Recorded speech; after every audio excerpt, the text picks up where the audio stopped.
Certamente em algum momento de sua vida você já fez as seguintes perguntas: por que eu vivo? De onde vim? Para onde vou? Minha vida tem algum propósito?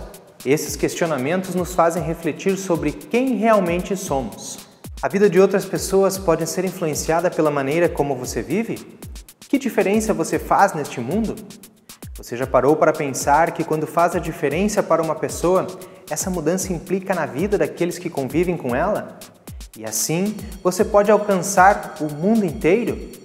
Vale a pena ser diferente. O programa CPT Cristo para Todos, produzido pela Igreja Evangélica Luterana do Brasil, inicia uma série de 3 capítulos, onde serão abordados os principais questionamentos humanos. A trilogia da vida começa aqui e o assunto de hoje é sobre identidade. Não saia daí, queremos ser uma boa companhia para você.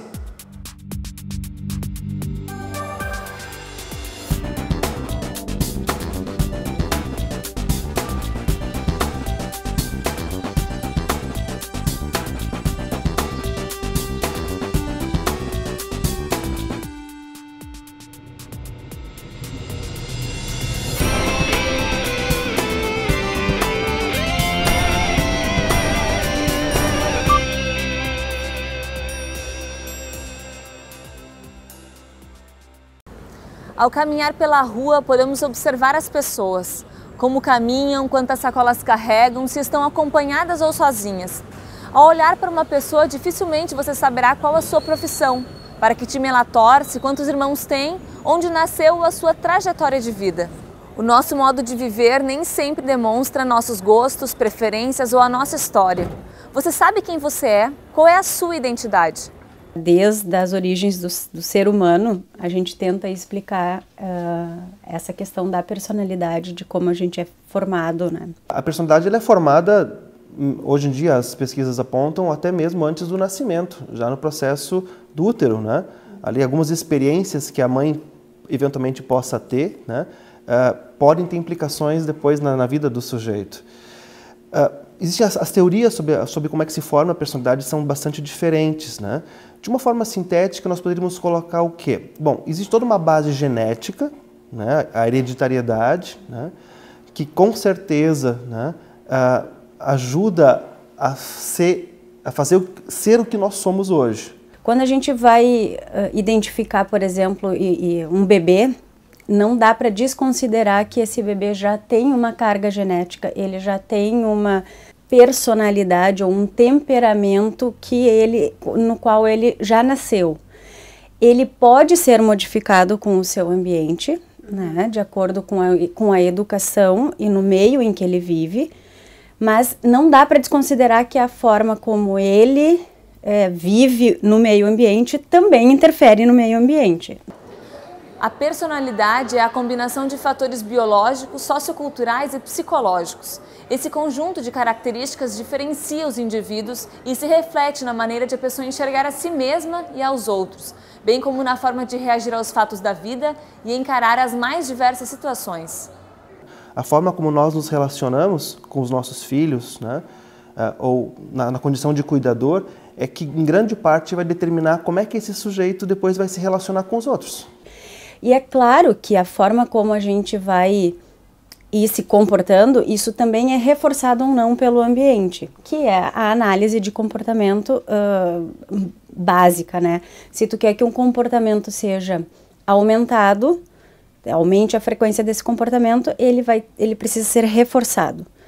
E aí, para extinguir um comportamento, ele precisa ser punido. Então, se tu tem num meio social, desde bebê, um comportamento onde tu sabe que um choro vai aproximar as pessoas de ti, a probabilidade de tu reproduzir esse comportamento, ele é muito grande. E aí tu vai tender a ter uma personalidade mais chorosa, mais irrequieta, mais temperamental, porque isso traz as pessoas para perto de ti. Já se tu tem uma família que não considera muito esse choro, que não dá muita bola para esse choro, tu vai extinguir esse comportamento e aí tu vai formar um outro tipo de personalidade. Mas não dá para desconsiderar o tipo de gene que tu tem, né? Então, um age sobre o outro. Já o conceito de identidade, é aquela forma como nós nos autodefinimos, né, perante nós mesmos, e também a forma como os outros nos definem. O conceito de identidade é o que dá a característica da singularidade do sujeito. Eu sou absolutamente... A minha identidade me diz que eu sou um sujeito único, singular, diferente de qualquer outro sujeito. Assim como não existe nenhuma digital igual a outra, a identidade, ela aponta para isso. Nós costumamos valorizar muito a nossa identidade por aquilo que nós temos individualmente, as nossas peculiaridades. E isso tem um aspecto muito positivo. Deus fez cada um de nós diferente. Cada pessoa é uma identidade. E que bom que é assim, né? Seria muito chato até um mundo em que todo mundo fosse absolutamente igual. Então a nossa identidade tem muito a ver com quem nós somos, na nossa peculiaridade. Então a identidade é formada por um conjunto de matrizes, né, que necessariamente podem se alterar ao longo da vida. Assim como a personalidade, mesmo que ela seja, digamos assim, de certa forma estável, ela é dinâmica. Eu posso ir mudando a minha personalidade à medida das minhas próprias experiências, né? Assim como a própria identidade. Tem determinadas matrizes que eu não tenho escolha. Eu não escolhi, por exemplo, ser brasileiro, eu não escolhi ter olhos claros, eu não escolhi ser careca, por exemplo, né? Mas eu escolhi a esposa que eu tenho. A partir das nossas escolhas, nós podemos reconfigurar a nossa identidade, indiscutivelmente. Mas há coisas que vão permanecer eternamente, né? Através do reforço positivo ou da punição, nós podemos ser modificados conforme o meio em que estamos. E será que ter alguma espiritualidade contribui ou influencia na nossa forma de viver, pensar e agir? Quando tu tá vivendo num meio social aonde isso é reforçado, tu tem muitas pessoas em que acreditam em Deus, em que falam da espiritualidade, em que acham isso legal, a tendência é que tu também tenha esse comportamento e venha dizer do que tu faz, e venha falar do que tu faz, e queira expor para os outros que tu também acredita em alguma coisa, que tu também acredita em Deus, enfim, e dividir e compartilhar a tua fé. Se tu está num meio social onde tu é punido por isso, e que foi o que aconteceu com Pedro, não é? Que negou Deus 3 vezes, então a tendência é tu negar e tu mudar o teu comportamento, porque é mais fácil a gente emitir comportamentos no meio social que é idêntico ao nosso, porque tu é reforçado por isso. Muitas vezes, para participar de um grupo, deixa-se de lado aquilo que acredita para não parecer diferente demais das outras pessoas. Mas será que é possível correr sempre contra a corrente, viver segundo suas próprias convicções? O pastor e psicólogo Thomas Heymann realizou uma pesquisa com alunos de uma universidade onde a principal questão era: o cristão é alguém diferente dos demais? Me chamou a atenção porque eu imaginava que no atual mundo nós não estamos percebendo muitas diferenças entre ser cristão ou não. Curiosamente, os alunos, mais de 80% disseram que sim, que o cristão é alguém diferente dos demais. E a pergunta que se seguiu foi, tá, mas qual é a marca, então, do cristão? De onde ele se diferencia, né? Eles citaram 3 coisas. Eles disseram que, primeiro, o cristão ele pensa e age com mais correção. Ou seja, eu acho que aqui é uma questão um pouco da consciência moral, né? Que é mais operante, é mais ativa naquele que é cristão. O segundo aspecto é que eles colocaram de que o cristão sabe melhor os seus limites. De novo, aqui entra uma questão dos mandamentos, dos princípios éticos, morais que a gente aprendeu dos pais na própria igreja, né? E a outra questão me chamou bem a atenção, eles colocaram o seguinte, de que o cristão parece que valoriza mais as pessoas. E aí eu faço uma leitura de que talvez a prática do amor, né, tão ensinada na Escritura, tão vivida pelo próprio Jesus, né, esse amor, né, faz com que nós possamos valorizar mais as pessoas. Qual é a identidade do cristão? Como as pessoas podem notar que o cristão também é alguém diferente? E por que às vezes é mais fácil falar das nossas preferências, mas não da nossa fé? Aos olhos do mundo, o cristão é um ser humano como qualquer outro, né? Só que a Escritura Sagrada nos diz que nós, seres humanos, somos pecadores. Somos todos iguais. Somos 100% pecadores, né? O apóstolo Paulo vai dizer que aquilo que é certo, aquilo que é da vontade de Deus, que eu deveria fazer, eu não consigo fazer. E aquilo que é errado, que eu sei que é errado, conforme a palavra de Deus, é justamente aquilo que eu faço. Então, mesmo o cristão, ele é 100% pecador. Ele vai errar, ele vai pecar, mas qual é a diferença? Ele reconhece que está errando. E aí ele vai pedir perdão a Deus.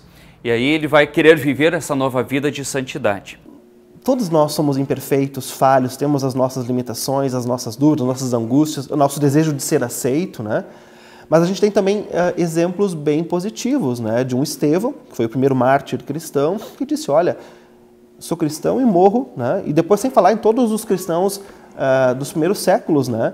Que afirmaram a sua identidade, eu não vou me curvar diante dos ídolos, né? Porque a minha identidade é ser e estar em Cristo. O Espírito Santo nos conduz nessa fé em Cristo na liberdade cristã.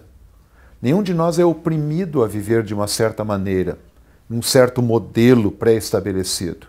Mas nós vivemos cada dia no lugar em que Deus nos colocou, sem medo de sermos cristãos.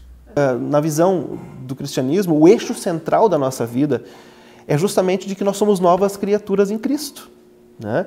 E de que, assim como a árvore produz bons frutos, eu, como nova criatura em Cristo, eu tenho que ser sal da terra e luz do mundo, né? Eu tenho que demonstrar isso, senão alguma coisa está errada, né? Nessa relação minha com Deus. Então, deveria ser automaticamente. Uma goiabeira tem que produzir goiabas, né? Deveria ser, e não jabuticabas, né? Talvez em coisas pequenas no dia a dia, né? De repente, dar passagem no trânsito, ou mesmo numa fila, né? Ou botar o lixo no lugar certo. Às vezes são detalhes tão pequenos que nós não nos damos conta, mas as pessoas vão ver em nós, opa, essa pessoa é um pouquinho diferente daquilo que nós vemos no nosso dia a dia. E realmente a palavra de Deus nos diz que nós não somos esse mundo, nós somos de um outro mundo maravilhoso e perfeito. Na verdade, nós deveríamos ser reconhecidos como cristãos, não apenas porque nós abrimos a Bíblia e digamos, por nós sabermos um ou outro versículo que, né? Na verdade, nós temos que ser reconhecidos porque, assim como Cristo é a luz do mundo, né? Nós temos que brilhar, nós temos que salgar o mundo.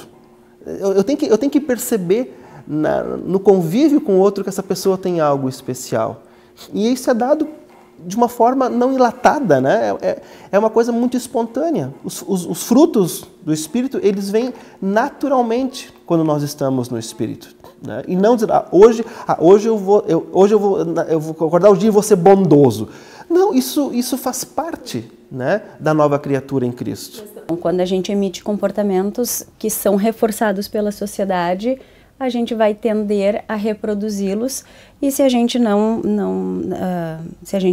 faz alguma coisa em que a gente não vai ser reconhecido, a tendência é que a gente não reproduza. Claro que isso não é assim tão simples.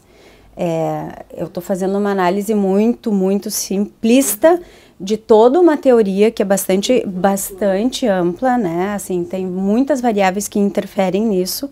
Do ponto de vista do cristão, o nosso reforço enquanto cristão, ele não está a curto prazo, ele está a longo prazo, né? Que é a ressurreição e a nossa vida com Cristo no céu, quando ele vir. Essa é a lógica do ponto de vista do cristão.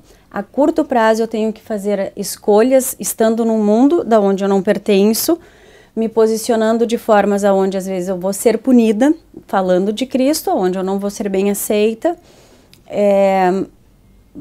tendo uma série de comportamentos aonde a Bíblia me diz que eu tenho que ter e me orienta a ter, que talvez não serão reforçadas hoje no mundo contemporâneo, mas que a longo prazo a gente vai ser beneficiado e reforçado por isso, né? Assim, do ponto de vista religioso, né, e cristão.